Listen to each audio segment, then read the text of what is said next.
कहानी के शुरू में हमें एक छोटी बच्ची दिखाई जाती है जिसका नाम नोरा था। वो अपने डैड के साथ पहाड़ों पर चढ़ रही थी। नोरा के डैड की सोच दुनिया वालों से बिल्कुल अलग थी। वो ये सोचते थे कि अगर हम अपनी दिल की आंखों से देखेंगे तो बहुत कुछ हमें अलग दिखाई देगा, और अगर पहाड़ों को देखेंगे तो हमें वो दिखाई देगा जो सुनने में सिर्फ कहानियाँ लगती हैं। अभी भी अंधेरों में ट्रॉल्स मौजूद हैं। वो ट्रॉल्स अपने आप को दुनिया से छुपा कर रखते हैं। नोरा के डैड ने नोरा को बहुत पहले एक कहानी सुनाई थी कि एक शादी में 13 ट्रॉल्स थे जिन्होंने नशा किया हुआ था और उनको कोई होश नहीं थी। उन्हें वक्त का पता ही नहीं चला। इसी तरह सूरज की रोशनी उन पर पड़ी और वो पत्थर के बन गए, और अब वो पत्थर बनकर इन पहाड़ों में समाये हुए हैं। पर नोरा को ये सब कहानियाँ लग रही थी। उसके सामने जो था वो तो सिर्फ पहाड़ थे। नोरा के डैड उसको कहते हैं कि बेटा, दिल की आंखों से देखो, तुम्हें ट्रॉल्स नजर आएंगे। तभी नोरा को उन पहाड़ों में थोड़ी सी ट्रॉल्स की झलक दिखाई देती है। ट्रॉल्स दिखते तो इंसानों की तरह ही थे, पर साइज में बहुत बड़े होते थे, लेकिन वो इंसानों को कोई नुकसान नहीं पहुंचाते थे। तो कहानी थोड़ी सी आगे बढ़ती है। नोरा अब बड़ी हो चुकी थी। वो एक प्रोफेसर थी और अपनी टीम के साथ एक जगह पर खुदाई कर रही थी, पर उनको खुदाई के दौरान कोई भी कीमती चीज नहीं मिलती। उनकी टीम वहाँ पर 6 महीने से खुदाई कर रही थी, पर उनको वहाँ पर अभी तक कोई भी बड़ी चीज नहीं मिली थी। टीम के लीडर भी नोरा को समझाते हैं कि अब हमें यहाँ से चले जाना चाहिए, पर नोरा अभी भी थोड़ा सा और वक्त चाहती थी, क्योंकि उसके डैड ने उसे यही सिखाया था कि बेटा, अपने आप पर भरोसा करना चाहिए। उसको किसी की भी परवाह नहीं थी। वो खुदाई कर रही थी। तभी अचानक से जमीन में उसे कुछ दिखाई देता है। उनको बहुत बड़ी चीज मिली थी। दूसरी तरफ नॉर्वे के पहाड़ों में बारूद को सेट किया जा रहा था ताकि पहाड़ों को उड़ाया जा सके। कि वहाँ पर एक स्टेशन बनाया जा रहा था। जब बॉम्ब फटते हैं तो वहाँ पर बहुत बड़ा धमाका होता है। वर्कर्स जब टनल के अंदर चेक करने जाते हैं तभी उनकी तरफ कुछ आता हुआ दिखाई देता है। सभी वर्कर्स वहाँ से डरकर भाग रहे थे।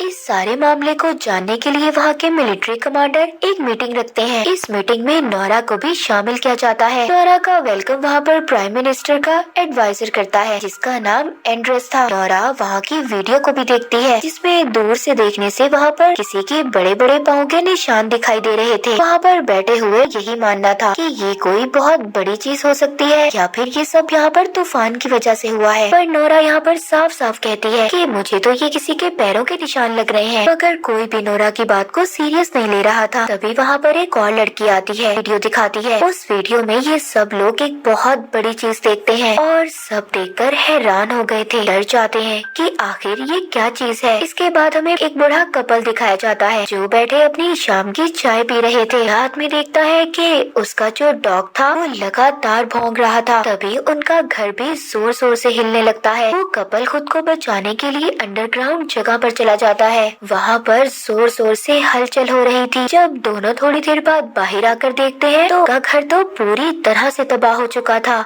इस सारे मामले को जानने के लिए नोरा और एंड्रेस को इनके पास भेजा जाता है। रास्ते में जाते हुए एंड्रेस नोरा से उसके डैड का पूछता है। नोरा बताती है कि मेरी मॉम तो बहुत सालों पहले मर चुकी हैं और मेरे डैड जिंदा हैं। मेरे डैड की सोच दुनिया से बिल्कुल अलग है, इसीलिए वो बिल्कुल अकेले रहते हैं। एंड्रेस नोरा को अपने बारे में भी बताता है कि उसे एक राइटर बनना था पर वो नहीं बन पाया। यही बातें करते हुए अब वो उस बूढ़े कपल के पास पहुँचते हैं जहाँ पर उन्हें एक कैप्टन मिलता है। वो बताता है कि कोई नदी को पार कर आया और दूर पहाड़ों की तरफ चला गया और 3 किलोमीटर तक उन्हें बड़े बड़े पैरों के निशान मिले हैं, फिर जिसके बाद पैरों के निशान गायब हो गए।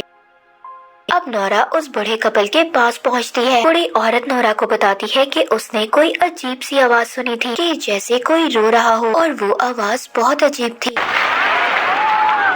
लेकिन अचानक से गायब हो गई। इतनी बड़ी चीज अचानक से कैसे गायब हो सकती है। उस बूढ़ी औरत की बातें सुनकर एंड्रेस और अपने साथ कैप्टन को लेकर अपने डैड के पास चली जाती है कि नोरा के डैड ने पहाड़ों को करीब से देखा था और पहाड़ों को इतने अच्छे तरीके से नोरा के डैड के अलावा कोई नहीं जान सकता था। अब जब नोरा अपने डैड के पास जाती है तो नोरा के डैड के घर में ट्रॉल्स की बहुत ज्यादा तस्वीरें थी। नोरा के डैड बताते हैं कि बहुत सालों पहले काम चल रहा था, तभी पहाड़ों में से कुछ निकला था, पर उसको साबित करना बहुत मुश्किल था। इस वक्त गवर्नमेंट ने सारे सबूतों को मिटा दिया। तभी नोरा कहती है कि आज भी पहाड़ों से कुछ निकला है। डैड उसको बताते हैं कि कई हजार साल पहले ट्रॉल्स ऐसे ही खुले आम फिरा करते थे। कोई भी इंसान अगर ट्रॉल्स के साथ कोई ताल्लुक रखता था तो उस इंसान को सजा दी जाती थी। कई साल पहले भी ट्रॉल्स बाहर आए थे और नोरा के डैड ने उनका पता लगा लिया था। नोरा के डैड को पागल साबित कर उन्हें पागल खाने भेज दिया गया। जिसके बाद नोरा अपने डैड के साथ उसी जगह पर जाती है जहाँ से पैरों के निशान खत्म हो गए थे। नोरा के डैड पत्थरों को गौर से देख रहे थे। नोरा एंड्रेस और कैप्टन के साथ दूर खड़ी अपने डैड को देख रही थी, जिस पर वो दोनों कह रहे थे कि तुम्हारे डैड की हालत और ज्यादा खराब लग रही है, कि दिमागी हालत ठीक नहीं है। नोरा को भी यही लगता था कि उसके डैड कहानियों में बिल्कुल गुम हो चुके हैं। अपने डैड के पास जाती है और उन्हें समझाने की कोशिश करती है, पर तभी उसे अजीब सी स्मेल आ रही थी। वहाँ पर अचानक से काले बादल छा जाते हैं। जब पीछे मुड़कर देखती है तो उसे एक आंख नजर आती है। सच में एक बहुत बड़ा ट्रॉल था। ट्रॉल उनके सामने खड़ा हो रहा था।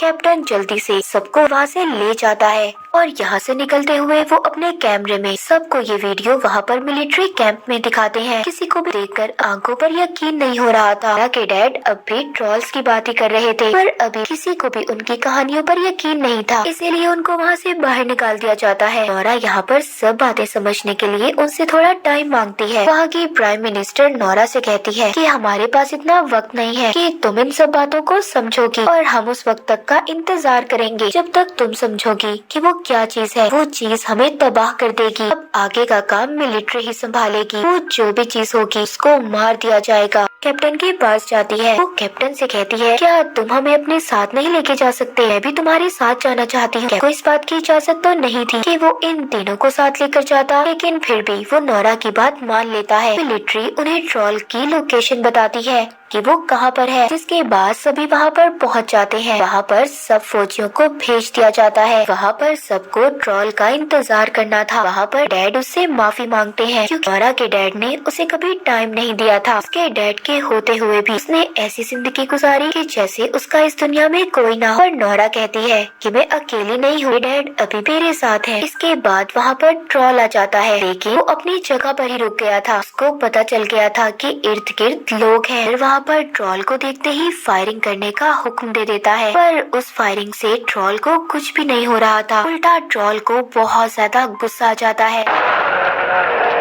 वो वहाँ पर इन पर हमला कर रहा था, जिससे वहाँ पर बहुत सारे फौजी मारे जाते हैं। एंड्रेस नोरा और उसके डैड के साथ एक पत्थर के पीछे छुप जाता है। के साथ एक फौजी भी था जो क्रिश्चियन था। तभी वो ट्रॉल उस फौजी को उठाकर खा जाता है जो क्रिश्चियन था। ये सब देखकर नोरा के डैड कहते हैं कि जो ट्रॉल्स होते हैं वो क्रिश्चियंस को पहचानते हैं, उनको सूंघ सकते हैं। जिसके बाद वो उस ट्रॉल के सामने जाते हैं और उसको कहते हैं कि शांत हो जाओ, हौसला करो, रुक जाओ यहीं पर। हैरानी की बात ये थी कि वो ट्रॉल उनकी बातों को समझ रहा था और काफी हद तक वो पुरसुकून हो जाता है। तभी कुछ फौजी दोबारा से ट्रॉल पर हमला कर रहे थे। दोबारा से ट्रॉल को गुस्सा जाता है और वो वहाँ पर कुछ फौजियों को मार देता है। तभी ट्रॉल यहाँ पर गलती से नोरा के डैड को भी मार देता है। जब वो ऐसा करता है तो वो अपने दुख का इजहार कर रहा था और नोरा के डैड को देखकर वहाँ से चला जाता है। ये काफी अजीब बात थी। नोरा के डैड को बहुत चोट आई थी। वो आखिरी सांस ले रहे थे। कहते हैं रॉयल पैलेस और घर,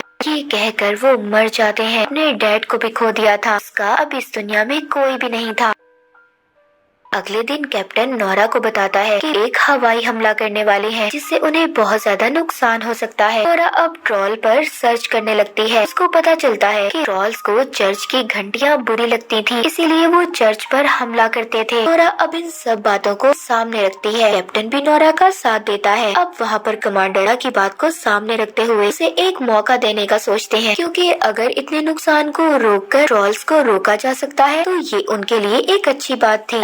प्लान यहाँ पर ये था कि वो चर्च की घंटियों को बचाकर उस ट्रॉल को रोकेगी। नोरा का ये आइडिया काम भी करता है। ट्रॉल को जब चर्च की घंटियाँ सुनाई देती हैं तो वो इन घंटियों की आवाज को बर्दाश्त नहीं कर पाता, सभी घंटियों को तोड़ने लगता है। जिसके बाद वो इन आवाजों को सुनकर बेकाबू हो गया था, जिससे वहाँ पर एक बच्चे की जान भी जाने वाली थी। पर ट्रॉल उस बच्चे को बचा लेता है, उसे कुछ नहीं होने देता। सब लोग ही देखकर हैरान थे। इसके बाद ट्रॉल वहाँ पर नोरा को देखता है, जिसके बाद वो यहाँ से चला जाता है। नोरा का आइडिया काम नहीं करता, इसीलिए उसको इस मिशन से बाहर निकाल दिया जाता है। पूरी गवर्नमेंट ये सोचती है कि वो उस ट्रॉल पर मिसाइल से हमला करेंगे। इसी वजह से शहर को खाली करवा दिया गया था, पर इस मिसाइल की वजह से उन्हें काफी नुकसान होने वाला था। जिसके बाद हम देखते हैं कि एंड्रेस नोरा को घर छोड़ने जा रहा था। नोरा को ये बात समझ नहीं आ रही थी कि ट्रॉल अब किस साइड पर जाने वाला है। यहाँ पर उसको अपने डैड की कही हुई बात याद आती है, जिन्होंने मरते हुए रॉयल पैलेस का नाम लिया था, यानी कि राजा के घर का। नोरा वहाँ जाने का फैसला करती है। वहाँ पहुंचकर उसको राजा का चीफ मिनिस्टर मिलता है। वो बताता है कि पहले जमाने में ये माना जाता था कि अगर किसी राजा का घर किसी दूसरे राजा के घर के ऊपर बनाया जाए तो ये बहुत ज्यादा अच्छा होता है, शुभ माना जाता है। वो बताता है कि महल से पहले यहाँ पर ट्रॉल्स का घर हुआ करता था, उनको पहाड़ों का राजा कहा जाता था। वो चर्च की घंटियाँ बिल्कुल अच्छी नहीं लगती थी, इसलिए वहाँ के राजा ने सबको मरवा दिया और एक बच्चे को जिंदा छोड़ दिया। उस बच्चे को डरा धमकाकर पहाड़ों के अंधेरों में भेज दिया गया ताकि वो वहाँ पर मर जाए। वो ट्रॉल इसीलिए यहाँ पर आना चाहता है। सालों के बाद वो उठा है, वो अपने घर वापस आना चाहता है।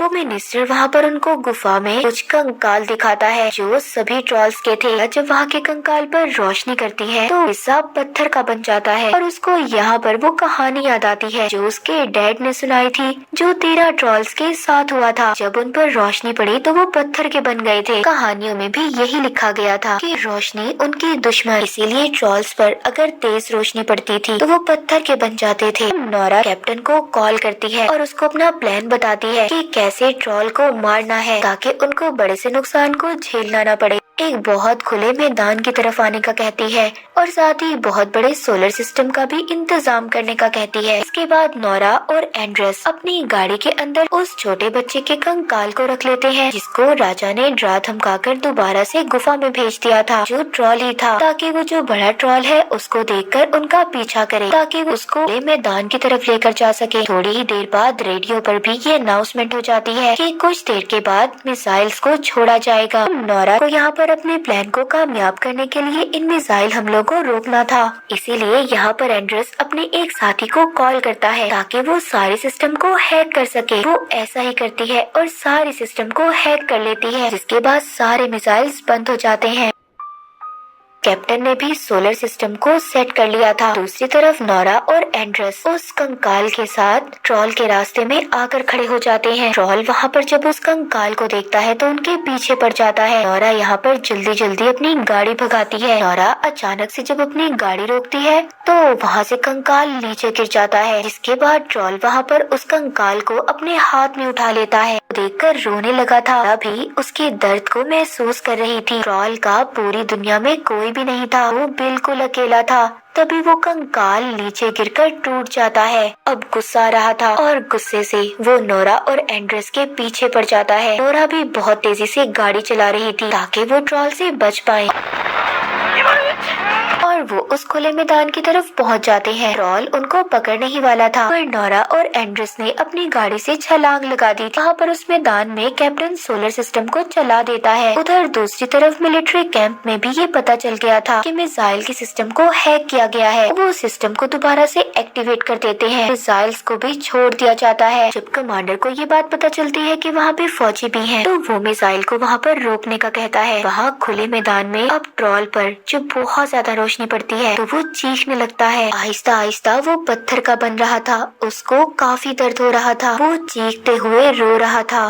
तभी यहाँ पर नोरा को एहसास होता है कि ये सब गलत कर रहे हैं। पहले भी उनको मारकर उनका सब कुछ छीन लिया गया था, जबकि वो लोगों के लिए कोई खतरा भी नहीं थे। उन्हें इस दुनिया में कुदरत ने बनाया है, इसलिए उन्हें भी जिंदा रहने का हक है। नोरा सारे सोलर सिस्टम को बंद कर देती है और ट्रॉल के सामने जाकर खड़ी हो जाती है। वो ट्रॉल से कहती है कि यहाँ से चले जाओ, दूर कहीं, दोबारा से अंधेरे में जाकर छुप जाओ, ये लोग तुम्हें खत्म कर देंगे, तुम्हें मार देंगे। ट्रॉल भी यहाँ पर नोरा की बातों को समझ रहा था, पर अब बहुत देर हो चुकी थी। सूरज निकल गया था और सूरज के निकलते ही वो ट्रॉल पत्थर का बनने लगता है। देखते ही देखते वो पत्थर का बन जाता है। बहुत अफसोस था कि वो ट्रॉल को बचा नहीं सकी। खैर वहाँ पर मिलिट्री कैंप की टीम पहुँचती है। वहाँ की प्राइम मिनिस्टर नोरा से कहती है, तुम्हारे डैड की कहानियाँ बिल्कुल सच्ची थी। को भी इसका एहसास हो गया था कि उसके डैड हमेशा से सच्चे थे। एंड्रेस भी यहाँ पर अपनी नौकरी छोड़ देता है। वो प्राइम मिनिस्टर से कहता है कि मुझे तो राइटर बनना है। एंड्रेस नोरा से कहता है, क्या पहाड़ों के अंधेरों में और भी ट्रॉल्स रहते हैं? नोरा इस बात पर हंसने लगती है, कहती है हाँ कुछ भी हो सकता है, ये दुनिया बहुत बड़ी है। और इसी के साथ ये मूवी यहीं पर खत्म हो जाती है।